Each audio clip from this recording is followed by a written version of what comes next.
কথা মনে রাখবেন, বড় গাছ নড়ে কম, বড় মাছে কাটা কম, জ্ঞানী লোকের কথা কম, সৎ লোকের সংখ্যা কম, গুণী লোকের কদর কম, রাগী লোকের ধৈর্য কম, নিষ্ঠুর লোকের মায়া কম, শিশুদের হিংসা কম, সৎ লোকের বন্ধু কম, নিঃশ্বাসের বিশ্বাস কম। টাকার গরম, ক্ষমতার দাপট, সম্পত্তির অহংকার, রূপের বড়াই, এগুলা রাখবে কই? আমার জানা মতে কাফনের তো কোনো পকেট হয় না।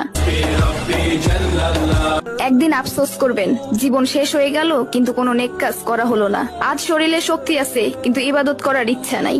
এমন একদিন আসবে সামনে, ইবাদত করার ইচ্ছা হবে কিন্তু শরীরে কোনো শক্তি থাকবে না, একটা সেজদা দেওয়ার ক্ষমতা থাকবে না। এখনো সময় আছে, তওবা করে ফিরে আসুন। সন্তান যখন দুনিয়ার সম্পদ দ্বারা ধনী হয়ে যায় তখন বাবা মা ভয়ে ভয়ে কথা বলে যাতে সন্তান রাগ না করে, আর সন্তান যখন ইমানের দৌলতের দ্বারা ধনী হয়ে যায় তখন সন্তান ভয়ে ভয়ে কথা বলে যেন